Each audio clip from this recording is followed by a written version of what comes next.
ಆಗಿದೆಯೋ ಏನೋ ಅಂತ ಮೂಢನಂಬಿಕೆಗಳಿಂದ ಆಸ್ಪತ್ರೆ ಕೊಡಬಾರದು. ಅದೇನೇರಿ ಮೊದಲು ನೀವು ಸ್ನಾನ ಮಾಡಿ ಆಮೇಲೆ ಊಟ ಮಾಡಿರಿ. ಹತವಾಗಿ ಮಾಡಿದೆ ನೀನು. ಸ್ನಾನವಾಗಿದೆ, ಊಟವನ್ನು ತಂದು ಬಿಡು. ಆಯ್ತು ತೆಗೆದು.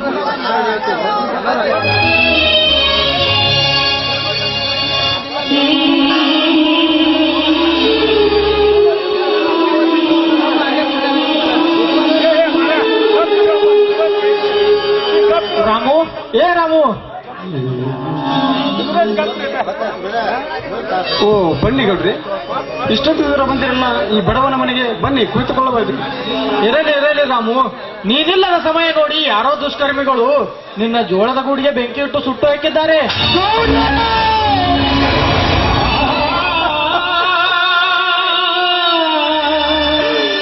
ನನ್ನ ಜೋಳದ ಗೂಡಿಗೆ ಬೆಂಕಿ ಇಟ್ಟಲ್ಲ ದುಷ್ಕರ್ಮಿಗಳು. ಹೌದಪ್ಪ, ಈ ವಿಷಯ ತಿಳಿದು ನಿನ್ನ ಹೆಂಡತಿಗೆ ಹೇಳಬೇಕಾದ್ರೆ ನೀವ್ಯಾರೂ ಅಣ್ಣ ತಮ್ಮರು ಇರಲಿಲ್ಲ. ಆದ ಕಾರಣ ಏನಾದರೂ ಅನಾಹುತ ಮಾಡಿಕೊಂಡಳು ಅಂತ ನಾನೇ ಅದರ ಕಂಪ್ಲೇಂಟ್ ಕೊಟ್ಟಿದ್ದೇನೆ. ಗೌಡ್ರೆ ಗೌಡ್ರೆ, ಎಂತ ಅನಾಹುತವಾಗಿ ಹೋಯ್ತು ಗೌಡ್ರೆ ನನ್ನ ಬಾಳುವೆ.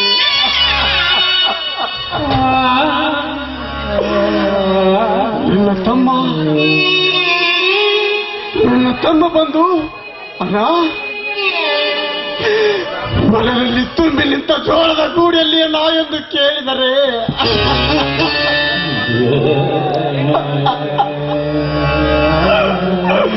ನಾನೇನೆಂದು ಉತ್ತರ ಕೊಡಲಿ ಗೌಡ್ರೆ, ನಾನೇನೆಂದು ಉತ್ತರ ಕೊಡಲಿ ಗೌಡ್ರೆ. ಇನ್ನು ನಮ್ಮ ಉಪಜೀವನದ ಗತಿ ಹೇಗೆ ಗೌಡ್ರೆ? ನೀವೇ ನಮ್ಮ ಪಾಲಿನ ದೇವರು. ನೀನೇನು ಚಿಂತಿಸಬೇಡ, ನಿನ್ನ ತಮ್ಮನಿಗೆ ನಾನು ಹೇಳಿ ಸಮಾಧಾನ ಪಡಿಸುತ್ತೇನೆ. ಕೊಡುವ ಶಿವ ಬಡವನಲ್ಲ. ಏನ್ ಜಗಪ್ಪ, ನಿನಗೇನಾದರೂ ಕಡಿಮೆ ಆದರೆ ನಾನು ಸಹಾಯ ಮಾಡುತ್ತೇನೆ. ನಾನು ಇನ್ನು ಬರುತ್ತೇನೆ.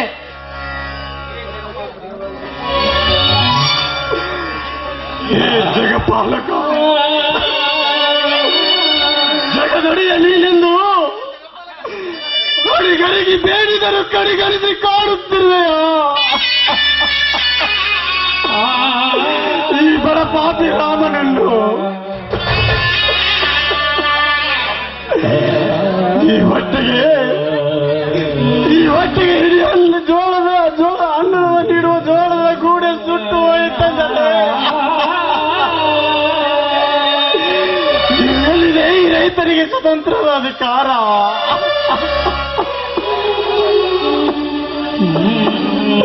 ಹೇ ಅಖಂಡೇಶ್ವರ, ಅಖಂಡ ಭರತ ಖಂಡಕ್ಕೆ ನೀನೊಡೆಯನಾಗಿ ನೀ ನೋಡಿರಲಾರೆಯ ಕ್ರೂರ ರಕ್ಕಸರನ್ನು.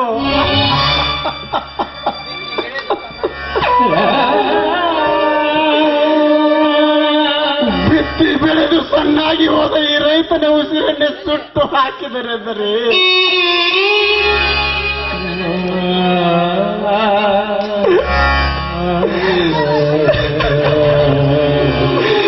ಕಷ್ಟದಲ್ಲಿ ಕೈ ತೊಳೆಯಲು ನೂಕಿದೆಯಾ ಈ ಬಡ ಪಾಪಿಯ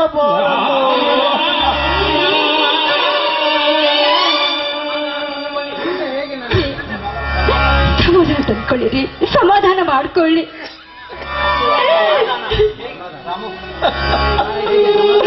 ಸಮಾಧಾನ ಹೇಗೆ ಸಮಾಧಾನ ತಂದುಕೊಳ್ಳಲಿ ಸೀತಾ? ಹೇಗೆ ಸಮಾಧಾನ ತಂದುಕೊಳ್ಳಲಿ?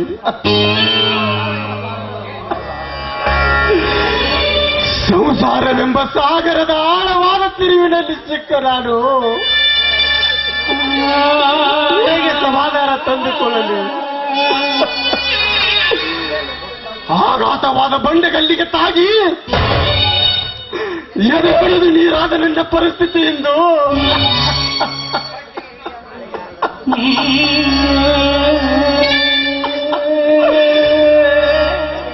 ಹೊಟ್ಟೆಗೇರಿ ಅನ್ನ ನೀಡುವ ಜೋಳದ ಗೂಡೆ ಸುಟ್ಟು ಭಸ್ಮವಾಗಿ ಹೋಯಿತೆಂದರೆ ಇಲ್ಲಿ ಹೇಗೆ ಸಮಾಧಾನ ತಂದುಕೊಳ್ಳಲಿ?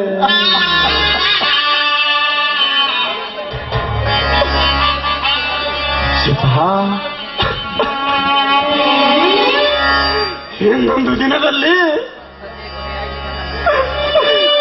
ಒಂದು ದಿನದಲ್ಲಿ ನನ್ನ ತಂದೆಯ ಕೊಲೆಯಾಗಿ ನನ್ನ ಮನೆ ಸುಟ್ಟು ಹೋದಾಗ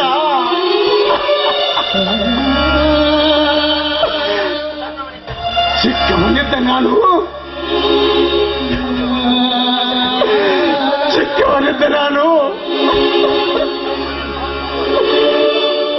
ನನ್ನ ತಮ್ಮನನ್ನು ಬೆಲ್ಲಿಗೆ ಕಟ್ಟಿಕೊಂಡು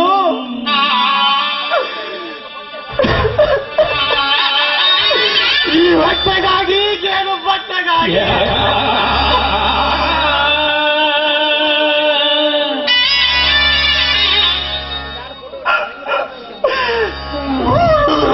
ಜೀವನ ಕಳೆದ ನನಗೆ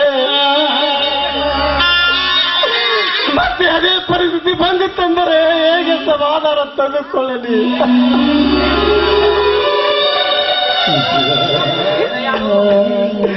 ಹೇ ದಯಾಳು ಶ್ರದ್ಧಾನಂದನೆ,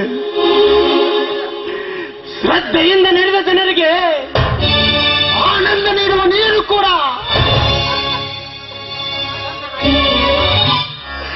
ಕಣ್ಣನಾಗಿ ಕಾಡುತ್ತಿರುವೆ ಆನಂದನ್ನು. ಈ ರೀತಿ ನನಗೆ ಕಷ್ಟ ಕೊಡುವುದಾದರೆ ನಿಷ್ಠೆಯಿಂದ ಹಾರಿ ಪ್ರಾಣ ತ್ಯಾಗ ಮಾಡಿಕೊಳ್ಳುವೆ.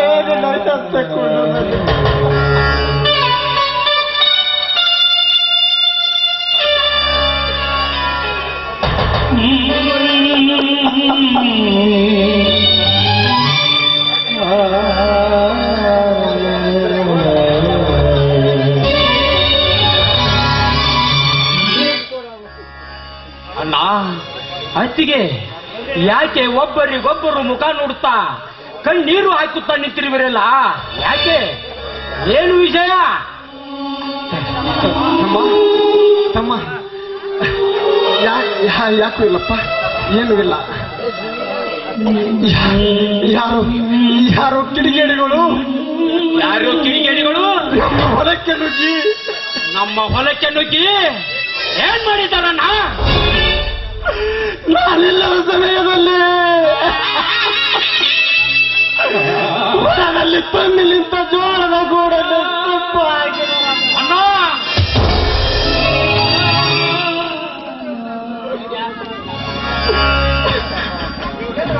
ಏನ್ ಹೇಳ್ತಾ ಇದೀಯಣ್ಣ ನೀನು?